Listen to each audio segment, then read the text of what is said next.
guys, this is Katja with Creators Image Studio. Today I'm doing a layered card tutorial for you all, and this is the card that I'm going to create.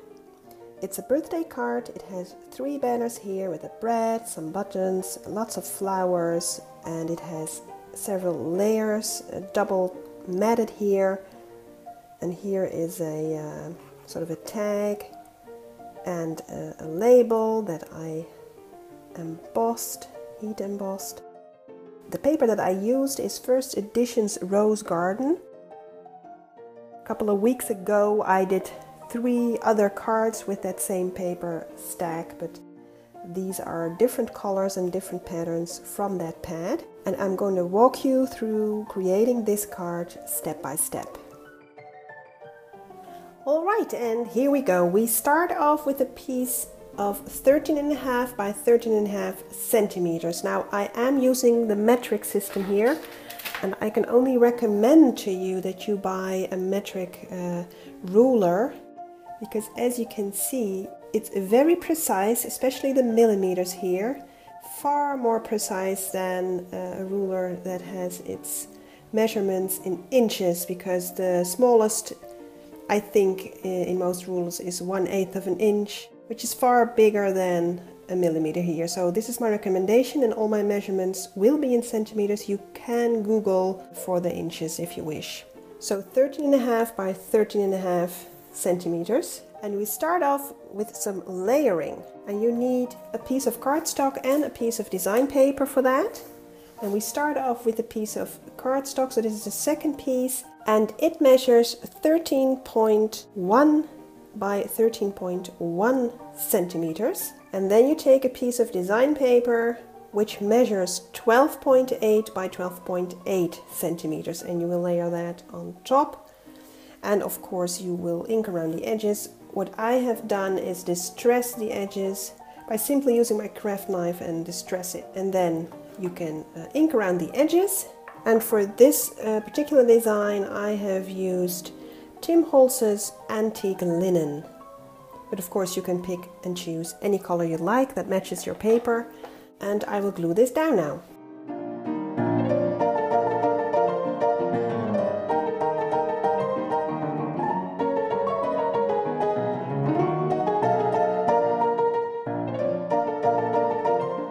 Now, as you can see, for this top layer I have chosen a specialty paper, in this case one with a pearlescent shine, and I recommend that you choose a specialty paper as well, for this will be your base, your ground mat as it were. Now the next thing you need is, and I have already done this, is a die cut piece, a label. I have used Nestability's labels number 20, but you can choose any shape that you like. You can even do a square or a rectangle if you don't have a die cut machine. Now what I also did, and well, depending on maybe your pattern or your taste, is I used some embossing here, and I used this beautiful stamp of a rose with some script here, and this is by Joy Crafts clear stamps. So I stamped it with some embossing ink, and then I used some Ranger Pearl Silver distressed powder to emboss. So this is a subtle effect, but you will see it in the right lighting, as you can see. And of course I inked around all the edges again. And what you also need is 2 rectangle shapes, 1 piece of cardstock and 1 design paper. And the measurements of the cardstock are 4.9 by 11.1. So 4.9, 11.1. And the design paper, it measures 4.6 by 10.8. So 4.6, 10.8. Now as you can see, I distressed the edges again. I even tore them a bit here and here. These are sort of random spots, but not entirely. This one is just eyeballed, and this one I actually fitted to match up with this scallop here. And then I inked around the edges again. Now you will do the same with your piece of cardstock. I already tore it. You just eyeball that, just lay it on top, then eyeball it, tear it up. And now I will do the distressing part here live on camera, so you can see how I do that. And I only have a craft knife, so I don't have these fancy distress tools, not yet anyway, mostly because I think they are just a fancy way of putting a tiny craft knife in a different kind of grip line. So I think this would be enough.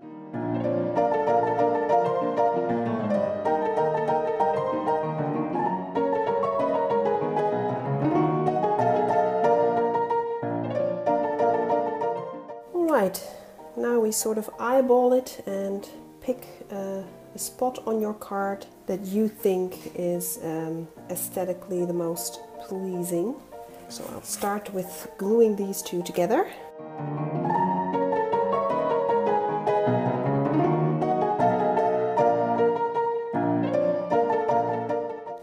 Now, as you can see, I haven't glued this down yet, but I have kept it in place so as to position this just the way I like it. And I'm going for slightly off center for both of them.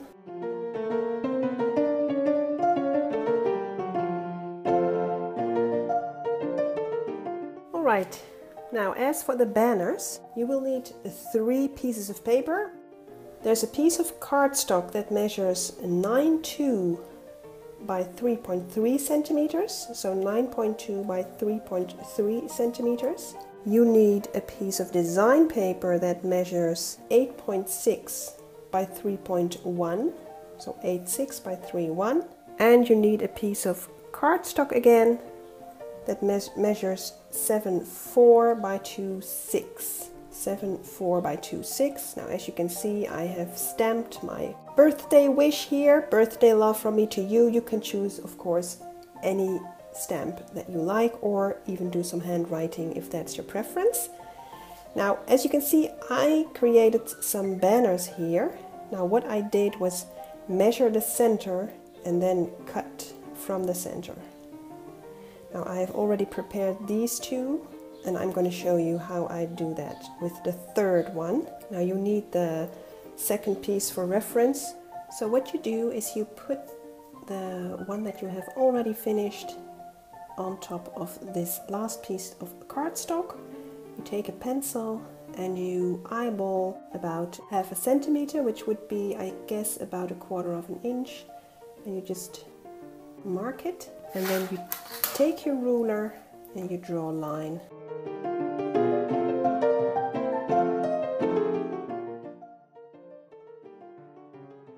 Now we're going to glue all 3 layers on top of each other.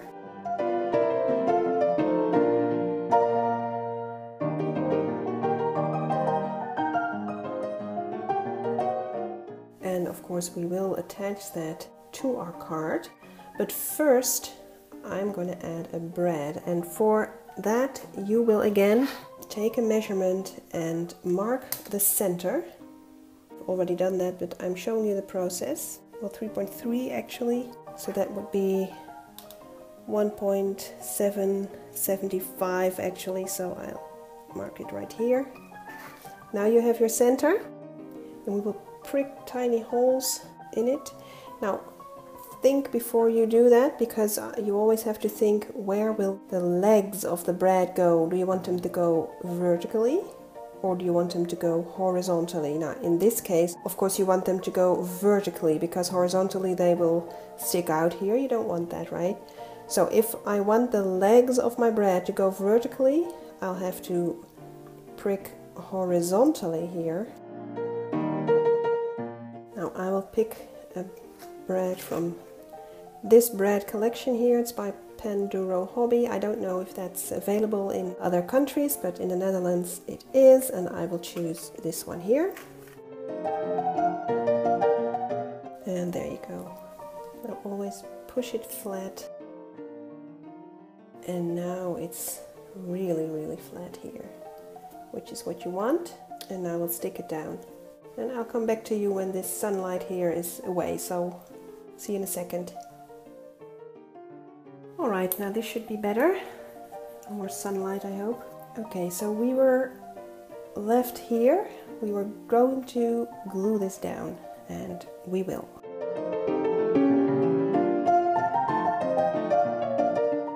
since these are several layers, you will need to help your paper a bit with the glue, at least with the wet glue, which I'm using. So just put the pressure on and keep it for a while.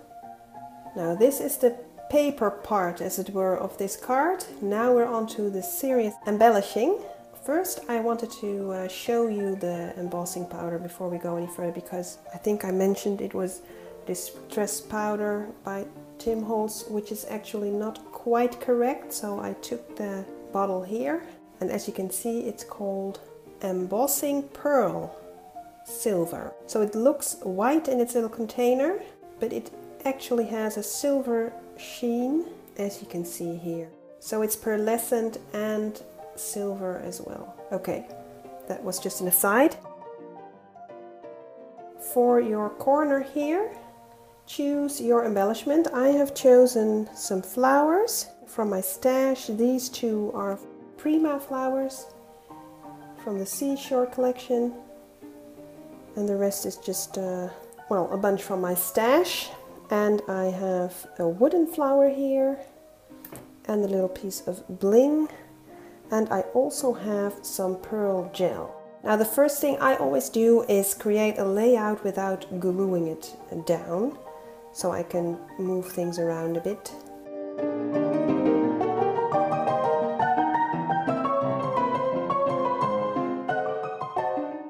Okay, so I'm pretty satisfied with this layout. So now I'm going to glue it down.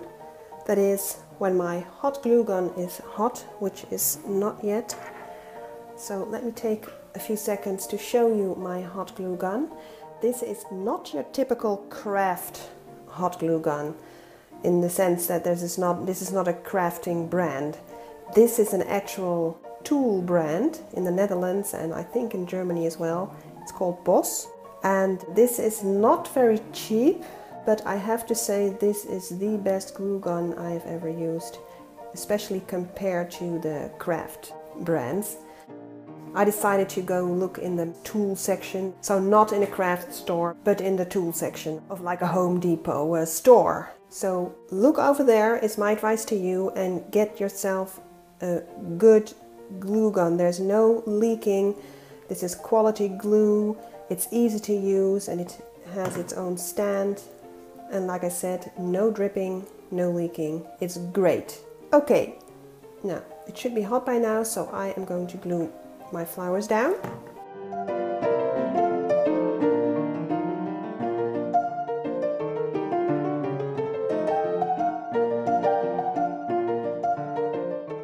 Now I want these petals to be on top of that flower, so I will have to glue this one down first.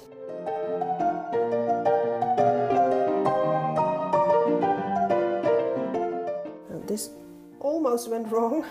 I have to put my brad through this one first, because I chose a brad to be the flower's heart here. And let me see if its legs are too long. Yeah, I think they are. So let me cut them off first. So here's a simple pair of wire cutters. Okay, so now these are pretty short here, so I will open the legs of the brad, push it down to flatten it, and now I can glue it down.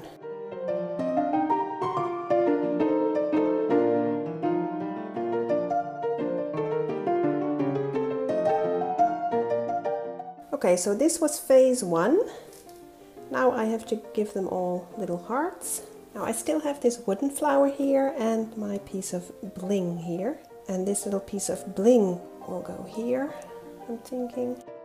The wooden flower could go here, and then my pearl gel could go here, or I could do this, but then there's too much bling here, I think, so maybe do bling, not bling, yes. So again, first design, first do your layout, then glue it down. For this one I'm going to use my regular craft glue that I also use for the paper. But for this little fella here, the piece of bling, I am going to use my jewelry glue, which is especially made for you know, creating your own jewelry. And I always use this when I'm going to glue a piece of metal to a piece of paper or fabric or whatever. So let's start with that little piece of bling.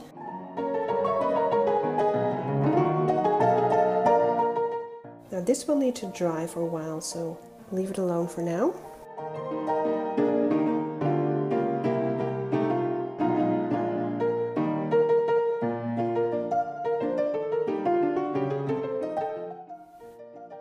Now I will have to let that dry, of course, which will probably take a couple of hours, so I better not touch that. Maybe this needs a little embellishing too, right? When I'm looking at it, it's sort of heavy on the left hand side, and this is a bit, I don't know. Now it so happens that I had just bought the layered chipboard stickers of For the Record 2 collection by Echo Park, and they have these cute little pink and red and pink button stickers, and I think I will use those, maybe these two, and glue them just here. Now the question of course is, will I do the darker one here and the lighter one there, or the other way around? So let me get both of them.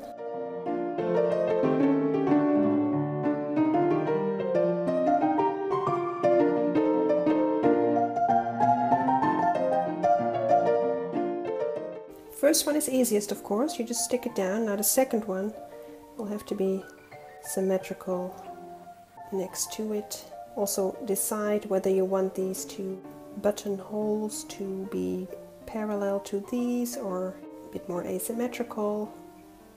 I think I'll go for the asymmetrical. There you go, that's better. Okay, so I will let the whole thing dry and then I'll get back to you. Alright, now that was not too difficult, right? So this is the end result. This is the pearl gel now dried. The craft glue has held with this flower, and I did add a little bit of the gel here because I didn't find it was big enough and it didn't dry in a nice, say, pearl shape, so I added that. So I hope you enjoyed the tutorial, and I also hope that you are going to try this yourself and let me know what you think and what you created.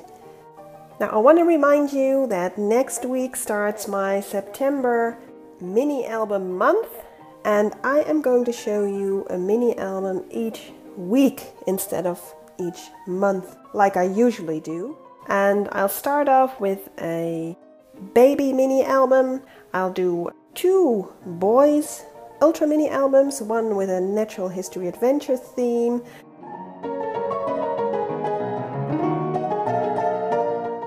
and I'll also do a micro album.